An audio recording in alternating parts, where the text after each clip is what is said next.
দেখুন বাবা, আমরা কিন্তু মারতে গর্ভে প্রত্যেকে ভগবানকে কথা দিয়ে আসি, প্রত্যেকেই কথা দিই। কি কথা দিই না? প্রত্যেকেই মারতে গর্ভে কথা দিই, প্রভু তুমি আমাদের উদ্ধার করো, ধরায় গিয়ে আমরা তোমার নাম করব।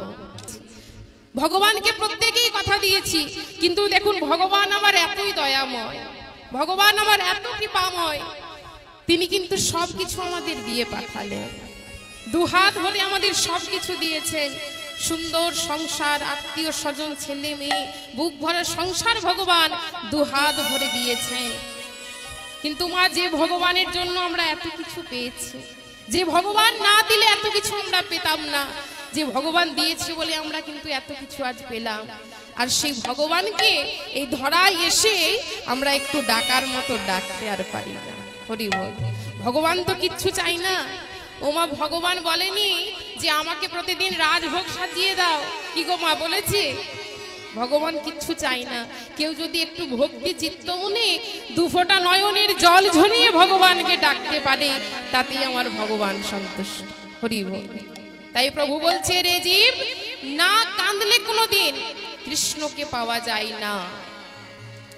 দেখুন বাবা, প্রাণ পাখি উড়ে গেলে নিথর দেহটা পড়ে থাকবে। ওমা, আপনার দেহের মধ্যে যতক্ষণ প্রাণ আছে ততক্ষণ ইন্দ্রিয়গণ কাজ করবে, তাই তো? দেখবেন মা, একটা মৌচাক থেকে যখন রানী মৌমাছি চলে যায়, সব মৌমাছিগুলো ওই রানী মৌমাছিকে অনুসরণ করে, করে না? তদ্রূপ দেহের সব ইন্দ্রিয় অনুসরণ করে কাকে? এই প্রাণকে। সমুদ্র তরঙ্গ থেকে যেমন সমুদ্রকে কোনোদিন আলাদা করা যায় না, তেমনি প্রাণকে কোনোদিন এই আত্মা থেকে আলাদা করা যায় না। নিতাই গৌর হরি বল, হরি বল। তাই রে জীব, তোমরা আর ঘুমিয়ে থেকো না, এবার সাধুগুরু বৈষ্ণবের সঙ্গ লাভ করো, তাদের কাছ হতে জেনে নাও সাধন ভজনের পথা। নদীর ধারার মতো সময় চলে যাচ্ছে বাবা, চলে গেলে কিন্তু আর ফিরে আসে না। সময় কিন্তু কারোর জন্য থেমে থাকে না মা। তাই মায়েদের বলছি গো, রোদ থাকতে থাকতে কাপড় শুকিয়ে নি, রোদ চলে গেলে আর কিন্তু শুকোবে না। হরি বল। তাই মাগো, গৌর হরি আজ সুরধ্বনির তীরে বসে কৃষ্ণ কৃষ্ণ বলে কাঁদছে, নিজে হরি হয়ে আজ হরি হরি বলে আমার গৌর সুন্দর কাঁদছে। এবার দেখুন, ঠিক এমন সময় সুরধ্বনিতে যারা জল নিতে এসেছে, ওমা, তারা এসে কি দেখছে না? গৌর হরি সুরধ্বনির তীরে বসে কাঁদছে, কৃষ্ণ কৃষ্ণ বলে গৌর সুন্দর কাঁদছে। এবার যেই না তারা গৌর হরিকে কাঁদতে দেখেছে, অমনি সবাইকে ডেকে ডেকে বলছে, দেখ দেখ, আজ আমাদের গৌর হরি কত কাঁদছে, দেখ আজ আমাদের গৌর হরির দুনয়ন পেয়ে কত অশ্রুধারা ঝরে পড়ছে, দেখ। তা মাগো, মানুষ কাঁদে কখন? ওমা, মানুষ কখন কাঁদে? অভাবে, দুঃখে, শোকে কাঁদে, তাই তো? আপনার যদি কোনো অভাব না থাকে আপনি কাঁদবেন না, আপনার যদি কোনো দুঃখ না থাকে আপনি কাঁদবেন না। মানুষ অভাবে, দুঃখে, শোকে কাঁদে। এবার আমার গৌর হরির এমন কিসের অভাব হয়েছে মা? আমার গৌর হরির এমন কিসের কষ্ট আছে, এমন কিসের দুঃখ আছে, যার জন্য সুরধ্বনির তীরে বসে বসে আজ আমার গৌর সুন্দরকে কৃষ্ণ কৃষ্ণ বলে কাঁদতে হচ্ছে? গৌর হরি কাঁদছে ঋণগ্রস্ত হয়ে। দেখুন মাইরা, গৌর হরি কাঁদছে ঋণগ্রস্ত হয়ে। দাপর যুগে রাধারানীর কাছে তিনটি বিষয়ে ঋণ করেছিলেন। কি ঋণ না? রাধার প্রেম মহিমা কি, রাধার প্রেম মাধুরীমা কি, রাধা আমায় ভালোবেসে কতখানি আনন্দ পেতেন। এই তিনটি বিষয় জানার জন্য আমাদের নবদ্বীপ চন্দ্র গৌর হরি নদিয়ার মাঝে শচী গর্ভ সিন্ধু মাঝে অবতীর্ণ হয়েছে। নিতাই গৌর হরি বল, হরি বল। ওমা, গৌর হরি এসেছেন আমাদের মতো কলির জীবকে উদ্ধার করার জন্য, তাই তো মা? তিনি কিন্তু যুগ যুগ ধরে অবতীর্ণ হয়েছেন। সত্য, ত্রেতা, দাপর, কলি, 4 যুগে মহাপ্রভু এসেছে। সত্যি, ধ্যান, ত্রেতায় যজ্ঞ, দাপরে সেবা অর্চনা। অর্থাৎ মা, সত্য যুগে ভগবানকে পাওয়া যেত ধ্যানের মাধ্যমে, ধ্যানের মাধ্যমে ভগবানকে পাওয়া যেত। সত্যে ধ্যান, ত্রেতায় যজ্ঞ, আর দাপরে সেবা অর্চনা। আর এই কলিযুগের জন্য কি নিয়ে এলেন? গৌর হরি কলিযুগে এসেছেন, কিন্তু কলিযুগের জন্য কি নিয়ে এলেন? হরে নাম, হরে নাম, হরে নামৈব কেবলম, কলো নাস্তেব নাস্তেব নাস্তেব গতির লতা। অর্থাৎ মা এই কলিজীবের জন্য তিনি মুক্তির সহজ উপায় করে দিয়েছেন। কেবলমাত্র হরিনাম করলে জীব সকল পাপ থেকে মুক্ত হয়ে যায়। এই কলিযুগে কলিজীবের হরিনাম ছাড়া কোনো গতি নাই, গতি নাই, গতি নাই। হরি বল। তাই চলুন সকলে মিলে আমরা যখন এই মহতী হরিবা আসরে এসেছি, এত কষ্ট করে মায়েরা আমার সংসারের কাজ ফেলে এসেছে, বাবারাও তাই সংসারের কাজ ফেলে এসেছে, দুটি বাহু তুলে সবাই মিলে একবার গৌর হরি নাম আমরা করব।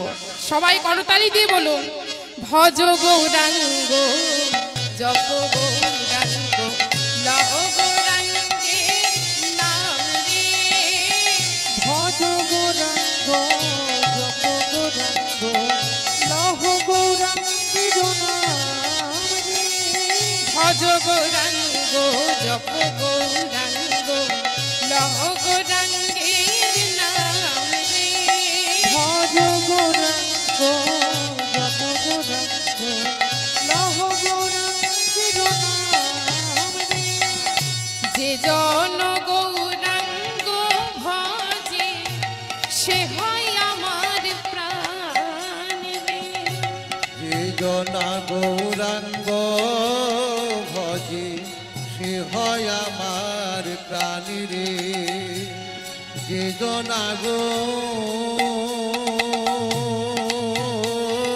গৌরাঙ্গ ভজে সে হয় আমার প্রাণী রে, ভজ গৌরাঙ্গ জপ গৌরাঙ্গ লহ গৌরাঙ্গের নাম রে, ভজ গৌরাঙ্গ জপ গৌরাঙ্গ লহ গৌরাঙ্গের নাম রে, ভজ গৌরাঙ্গ জপ গৌরাঙ্গ লহ গৌরাঙ্গের নাম রে, একবার দিন গেলে হা গৌরাঙ্গ জীবনে একবার রে, তিনি গেলে হা গৌরাঙ্গ যে বলে একবার রে, প্রভু দিন গেলে হা গৌরাঙ্গ জীবনে একবার রে, তিনি গেলে হা গৌরাঙ্গ যে বলে একবার রে, সেই জন আমার হয়, আমি হই তার রে। সে জনায় আমার হয়, আমি হই তার রে। আস্তে আস্তে দেখুন মাইরা, মহাপ্রভু আমার কি বলছে? মহাপ্রভু বলছি বাবা, যেজন আমার নাম গায় আমি হই তার। অর্থাৎ যেজন সবকিছু ভুলে আমার গৌর হরি শ্রী চরণ আশ্রয় করতে পেরেছে, যেজন সবকিছু ভুলে আমার গৌর হরির পাদপদ্মে আশ্রয় করতে পেরেছে, সেজন আমার গৌর হরির হয়ে গেছে। হরি বল। তাই এত কষ্ট করে আপনারাও যখন এসেছেন এই মহতী হরিবা আসরে, চলুন সবাই মিলে দুটি বাহু তুলে আমরা গৌর হরি শ্রীচরণে এই মৌন প্রাণ সব কিছু সঁপে দেব। তাই নবদ্বীপ চন্দ্র গৌর হরি এই কলির পাপে তাপে জীবকে উদ্ধার করার জন্য নবদ্বীপের মাঝে শচী গর্ভ সিন্ধু মাঝে আমার গৌর হরি অবতীর্ণ হয়েছে। দেখুন মা, বৈষ্ণব কবি বললেন গোড়া শুধু আমার, পরক্ষণে বৈষ্ণব কবি বলছে না না, গোড়া শুধু আমার নয়, অখিল জীবেরও মন লৌচন ফাল। ওমা এক হলো আকাশের চাঁদ আর এক হলো আমার গোড়া চাঁদ। দেখবেন বাবা, আকাশের চাঁদ যদি একটি বৃক্ষের ওপর পড়ে কি হবে? ওমা বৃক্ষের ওপর পড়লে কি হবে? বৃক্ষের ওপরটা আলো করে দেবে, ভেতরে কি প্রবেশ করতে পারবে মা?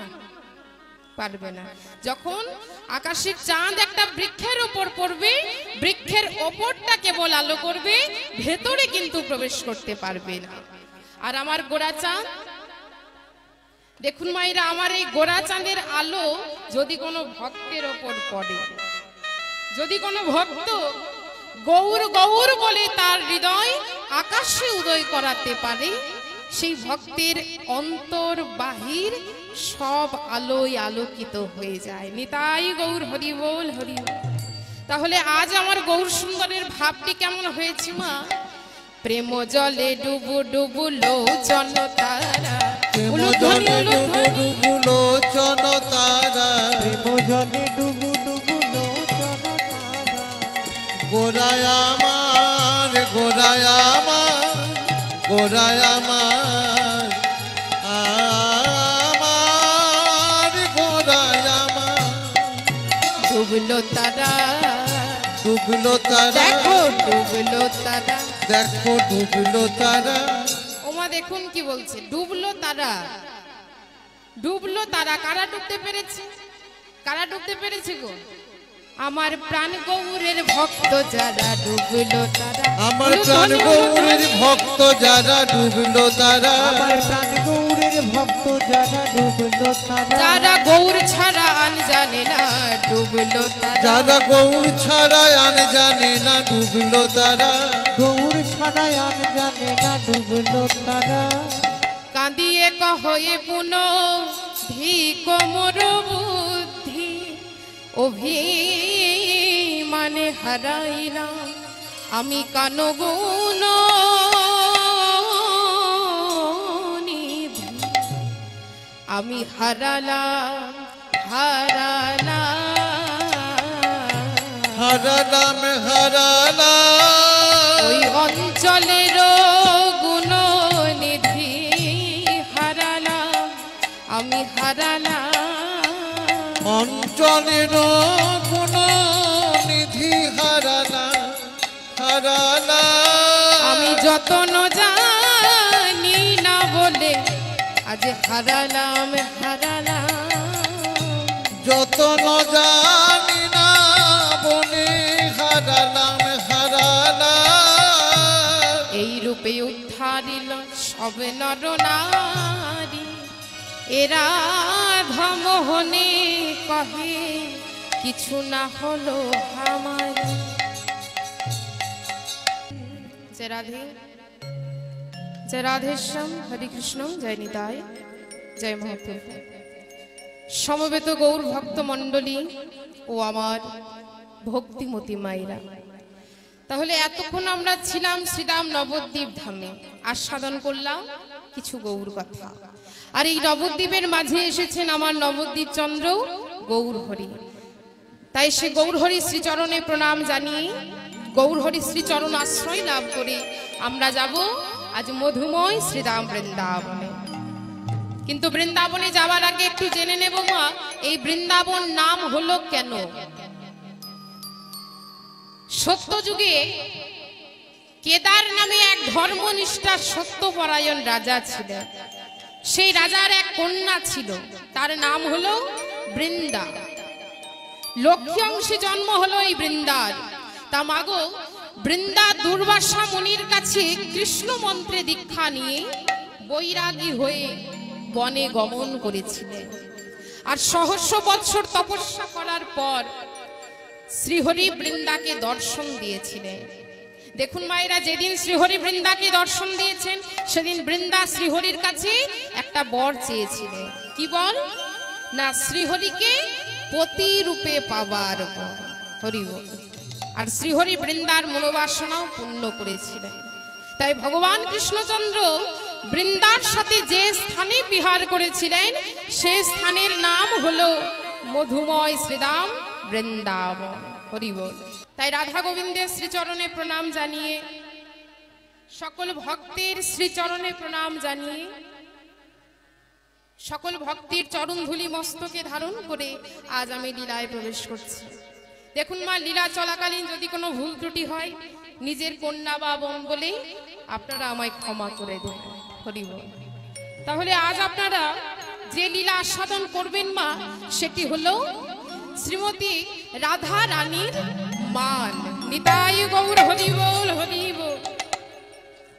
একটু মন দিয়ে আস্বাদন করতে হবে, কেউ কথা বলবেন না, মায়েদের মন এদিকে রাখতে হবে মা। জয় রাধে। একজন নায়ক, একজন নায়িকা। নায়ক ভাবে নায়িকার সাথে কোনো কথা বলবো না, আর নায়িকা ভাবে নায়কের সাথে কোনো কথা বলবো না। আবার দেখুন মা, যেই না একে অপরের কাছে আসে অমনি ভাবে একবার কথা বলেই দেখি। এই যে কথা বলবো না থেকে বলে দেখি পর্যন্ত নায়ক নায়িকার অন্তরে যেই নব নব উল্লাস বৈষ্ণব শাস্ত্রে প্রমাণ করলেন তাহাই মা। না হেরিলে কাঁদে প্রাণ দেখিলে বারোয়ে মান মন্দমতি হইল আমার অন্তরে প্রীতি টানে বাহিরে দগদে মানে আমি না হেরিন নন্দের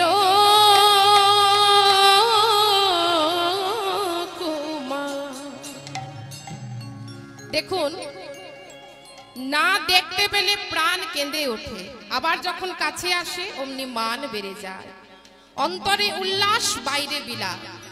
আর এই মানের কিন্তু 8 প্রকার নায়িকা আছে বাবা। কি কি?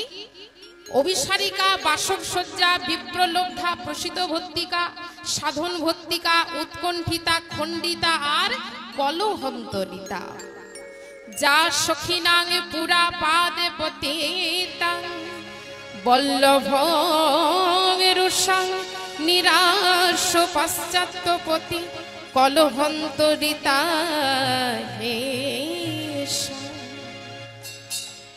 ওমা যে নায়িকা ক্রোধবশত আপন প্রাণ বধূকে পরিত্যাগ করে, পরক্ষণে সে নায়কের সাথে মিলিত হতে চায়, মিলিত হওয়ার জন্য মন প্রাণ ব্যাকুল হয়ে ওঠে, তাহাই হলো কলহন্তরিতা, কলহ অন্তে মিলন। তা মাগো আজ রাধারানী আমার কি করেছি মা না অপরূপ ভাবে সাজসজ্জা করেছে। শ্রীমতী রাধারানী মন প্রাণ ভরে সাজসজ্জা করে চলেছে কোথায় না শ্রী যমুনায়। এবার যমুনায় যেতে যেতে রাধারানী চিন্তা করছে, হে মাধব আজ আমি চলেছি শ্রী যমুনায়, কিন্তু মাধব আমার মনে একটা বাসনা আছে মাধব, আমার মনের এই বাসনা ওই যমুনায় গিয়ে যেন আজ আমি তোমার দেখা পাই মাধব। তাই রাধারানী আমার মনের এই বাসনা নিয়ে এসে দাঁড়িয়েছি মাগো শ্রী যমুনার তীরে। হরি বল। এবার যমুনার তীরে এসে যেই না রাধারানী দাঁড়িয়েছে, রাধারানী মনে মনে চিন্তা করছে কখন তার প্রাণ বধূর সাথে দেখা হবে, কখন গোবিন্দের সাথে তার দেখা হবে। রাধারানী মনের মধ্যেই চিন্তা করছে। আর এমন সময় গোবিন্দ আমার উত্তর গোষ্ঠ হতে গৃহে ফিরছেন সেই পথ দিয়ে। ওমা যেই না রাধারানীর সাথে গোবিন্দের দেখা হয়েছে, হ্যাঁ রাধারানীর সাথে গোবিন্দের দেখা হয়েছে, কিন্তু মুখে কোনো কথা হয়নি মা। কেন? কারণ আবার গোবিন্দের সাথে যে আছে দাদা বলরাম, আর দাদা বলরাম সাথে আছে বলে গোবিন্দ আজ রাধারানীর সাথে কোনো কথা বলতে পারলেন না। কিন্তু তিনি তো অন্তর্যামী মা, গোবিন্দ তো অন্তর্যামী, অন্তরে সবকিছু জানতে পারে। তাই রাধারানীর অন্তরের ভাব জানতে পেরেছেন আমার প্রাণ গোবিন্দ। এবার রাধারানীর অন্তরের ভাব জানতে পেরে গোবিন্দ কি করেছে মা, কেশ পরশিয়া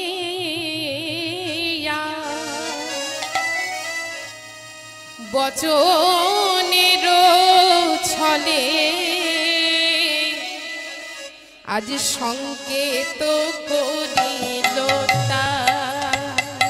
নেতাই গৌর হরি বল হরি কেশবরসিয়া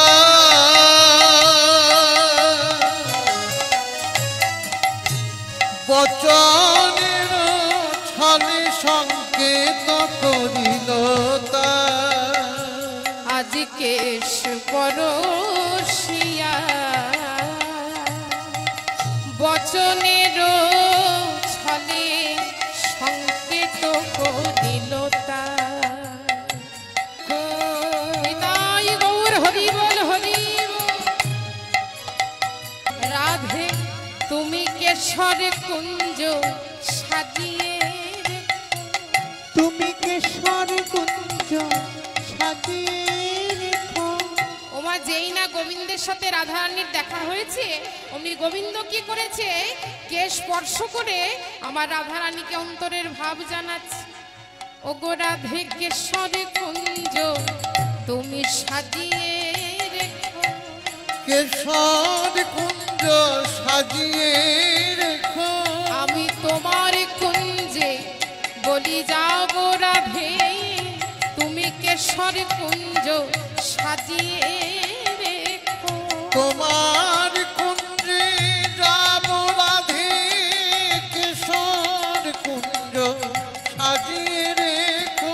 আমি তোমার কুঞ্জে যাব রাধে তুমি কেশর কুঞ্জ সাজিয়ে রেখো। আমি তোমার কুঞ্জে যাব গো রাধে কেশর কুঞ্জ সাজিয়ে রেখো।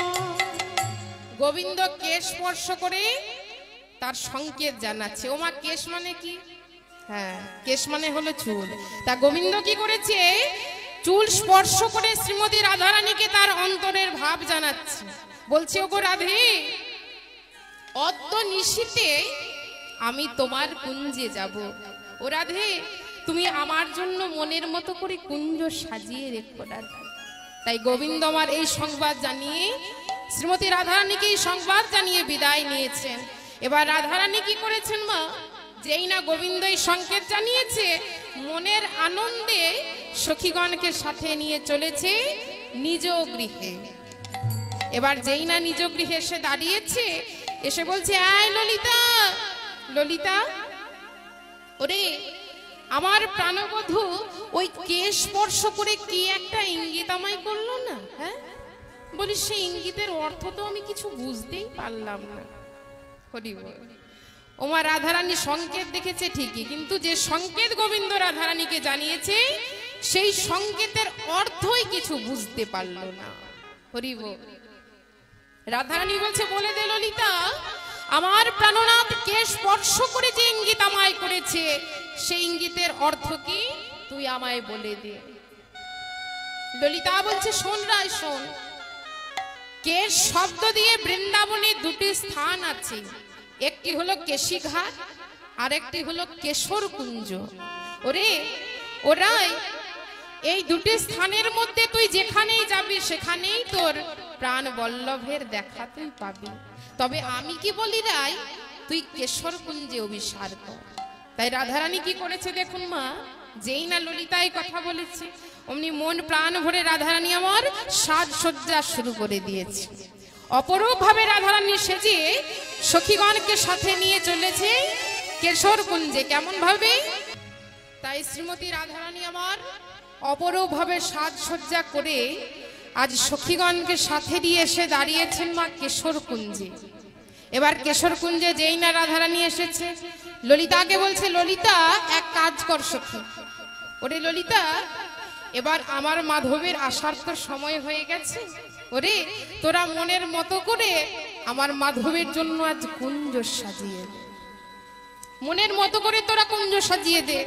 ওমা রাধারানী যেই নাই কথা বলেছে, সখীগণ বলছে হ্যাঁ রায়, তুই যে আমাদের কুঞ্জ সাজাতে বলছিস, কিন্তু আমরা তো কেউ কুঞ্জ সাজাতে পারি না। বলি কেমন করে তোর মাধবের জন্য কুঞ্জ সাজাই বলতো?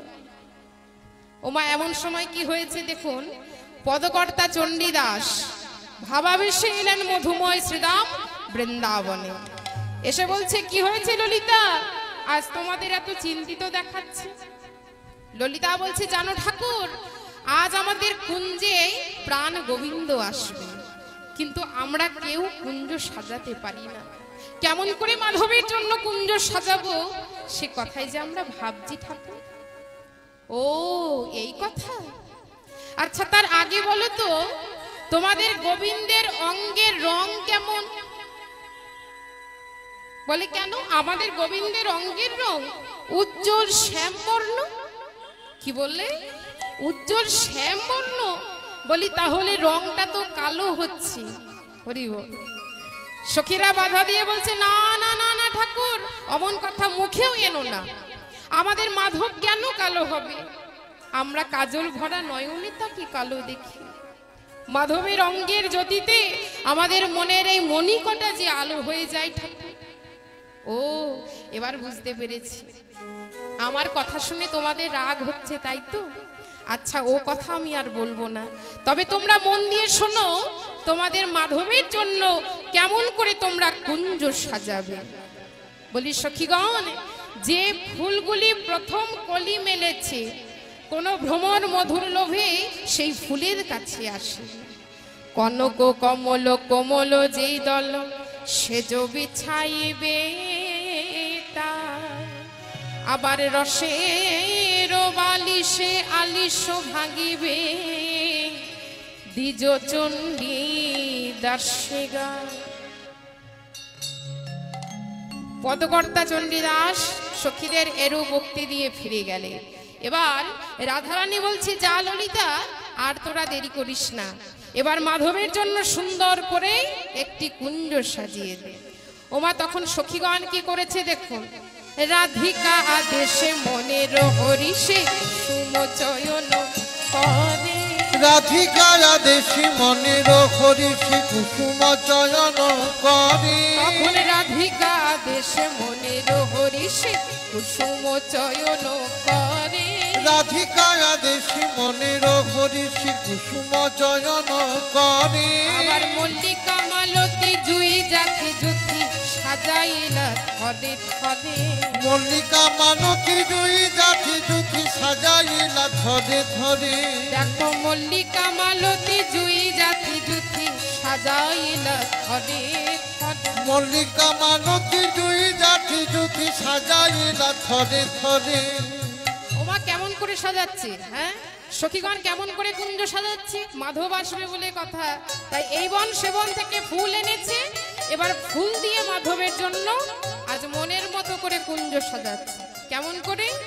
ফুলেরও আচির ফুলেরও পাচির ফুলেতে ছাইল ঘর, ফুলের আচির ফুলের পাচির ফুলেতে ছাইল ওই ঘর। ফুলেরও বালিশ আলিশ কারণ প্রতি ফুলে ফুলে ফুলের বালিশ আলিশ কারণ প্রতি ফুলে ফুলে ফুলের বালিশ আলিশ কারণ প্রতি ফুলে ফুল। ওমার সখীগণ এইভাবে আজ কুঞ্জ সাজিয়ে দিয়েছে, মাধবের জন্য কুঞ্জ সাজিয়ে দিয়েছে তারা মনের মতো করে। এবার দেখুন, যেই না কুঞ্জ সাজানো হয়ে গেছে, রাধারানী কি করেছে মা? অনুরাগের সুতো দিয়ে একখানি মালা গেঁথেছে, ধূপ দিয়েছে, দীপ জ্বালিয়েছে, সখীদের সাথে আজ কৃষ্ণ কথা আলাপন করছেন আমাদের শ্রীমতী রাধারানী। তা রাধারানী মনের মতো করে কুঞ্জ সাজিয়েছে মা প্রাণবধূর জন্য। প্রাণনাথ আসবে বলে কথা, মন প্রাণ ভরে এবন সেবন থেকে ফুল এনেই সুন্দর করে কুঞ্জ সাজিয়েছে।